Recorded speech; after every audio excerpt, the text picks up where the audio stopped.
And now let's cut live to Reserve Bank Governor Leseja Kganyago. Trade account balances are expected to be supportive of the rand. The latter is a reflection of the favorable terms of trade and import compression from lower growth. However, the lingering prospect of a credit ratings downgrade to sub-investment grade by Moody's continues to weigh on the longer-term outlook for the rand. Such an event would trigger the exclusion of South African government bonds from the World Government Bond Index and is likely to precipitate significant capital outflows. The extent of the impact on the exchange rate remains uncertain. Domestic growth prospects appear to be showing some signs of improvement, although of a low base.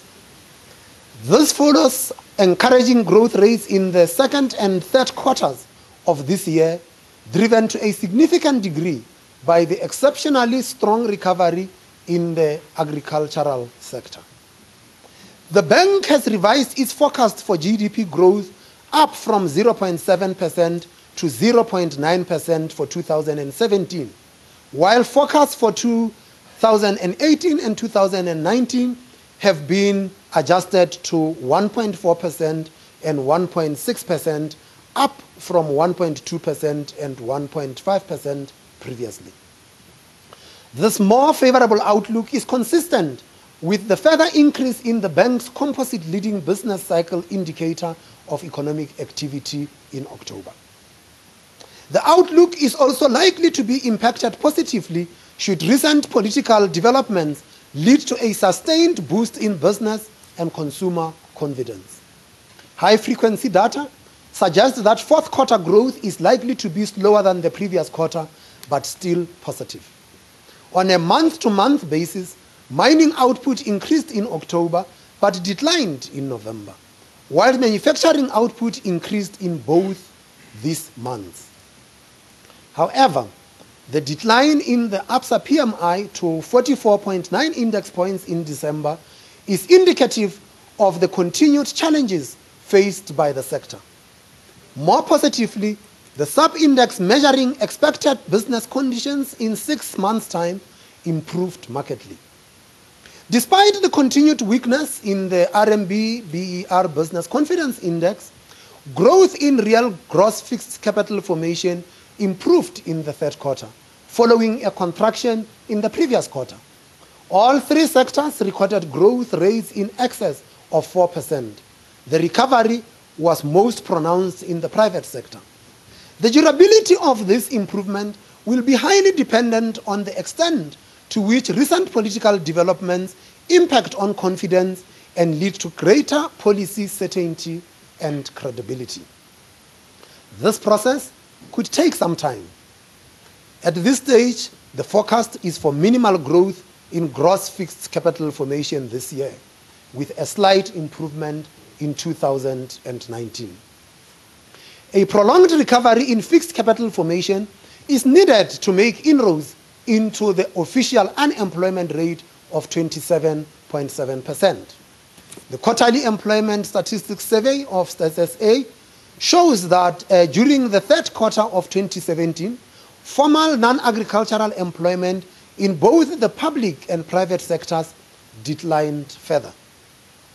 Adjusted for election-related employment by the IEC, private sector employment creation more or less offset public sector losses in the 4 quarters to the third quarter of 2017. Growth in real final consumption expenditure by households decelerated to an annualized rate of 2.6% in the third quarter, but was characterized by a sharp increase of 19.9% in expenditure on durable goods, mainly motor vehicles. Some moderation in consumption expenditure growth is expected in the fourth quarter following weaker motor vehicle sales. However, the strong Black Friday effect evident in the November retail trade sales may moderate the extent to this slowdown. Despite being relatively constrained, the outlook for household consumption expenditure has improved, with annual average real growth rates of around 1.3% expected over the forecast period. This category is expected to be the main driver of GDP growth in the short to medium term. Although consumers are likely to be adversely affected by possible further tax increases, expenditure is expected to be underpinned by lower inflation and positive real wage increases. Growth in bank credit extension to households remains weak, but has trended slightly higher in recent months. Much of this increase reflects growth in installment sale financing consistent with improved motor vehicle sales. Growth in credit extension to the corporate sector, whilst more robust, has been on a downward trend for some time. Wage pressures are expected to continue to contribute to inflation persistence. Growth over 4 quarters in nominal remuneration per worker in the formal non-agricultural sector increased from 6.3% in the second quarter of 2017 to 6.8% in the third quarter. However, adjusting for labor productivity, growth in nominal unit labor costs declined from 6.1% to 5.5%. Average nominal remuneration increases are expected to remain above 6% over the forecast period. International oil prices have continued their upward trend to current levels of around $70 per barrel for Brent crude oil. These increases are due to supply restrictions by some producers as well as increased global demand. At this stage, it is unclear if these prices will settle at these levels or if the trend will be reversed by increased US shale output in response to higher prices. The oil price assumptions in the QPM have been adjusted upwards to average $62 per barrel in 2018 and 2019. Domestic petrol prices increased by 71 cents per litre in December, but were reduced by 34 cents per litre for 95 octane in January as a result of the stronger exchange rate. The current over-recovery on the petrol price points to a further price reduction in February should current trends persist. The MPC has taken note of the improved inflation outlook over the near term in particular. Inflation is expected to reach a low point below the midpoint, but is then expected to resume an upward trajectory and measure 5.5% in the final quarter of next year. This remains above the midpoint of the target range. The risks to the forecast are still assessed to be on the upside, though the degree of the upside has subsided. Two main risks featured prominently in the MPC discussions.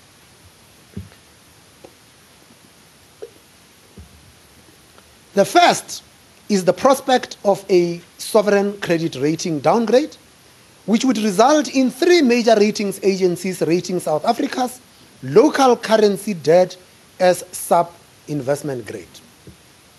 The impact on the rand and long bond yields could be significant, but the extent to which a universal downgrade is already priced in remains unclear. Furthermore, the assumption in the forecast for the starting point of the rand at 12 rands 90 against the US dollar is weaker than current levels. The response of government to the intensifying fiscal challenges in the upcoming budget will be key to avoiding this event. In addition, the pressures are now even more intense, with several state-owned enterprises facing financial risks. The challenge for government will be to find ways to finance the deficit in a growth-positive manner, and at the same time, convey a credible commitment to structural reforms that can raise the potential growth of the economy. This would also support business and consumer confidence. The second risk relates to international oil price developments. Although the assumptions have been raised over the forecast period, we still assess the risks to be moderately on the upside, and further upward adjustments may be required in the future.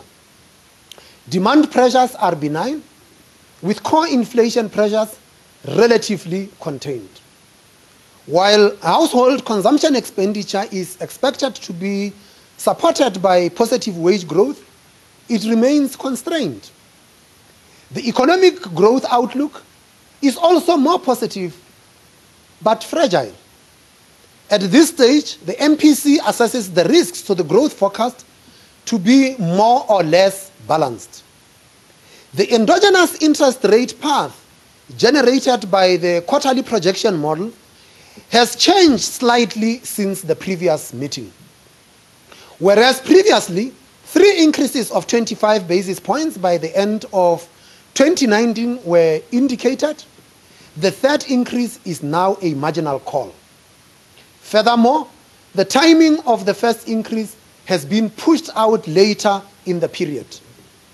The implied path remains a broad policy guide and could change in either direction by the next meeting in response to new developments and changing risks. In light of recent developments and the balance of risks, the MPC has decided that it would be appropriate to maintain the current monetary policy stance at this stage. Accordingly, the repurchase rate remains unchanged at 6.75% per annum. 5 members preferred an unchanged stance, while 1 member preferred a 25 basis point reduction. At this stage, let me pause and invite you to pose any questions that you might have.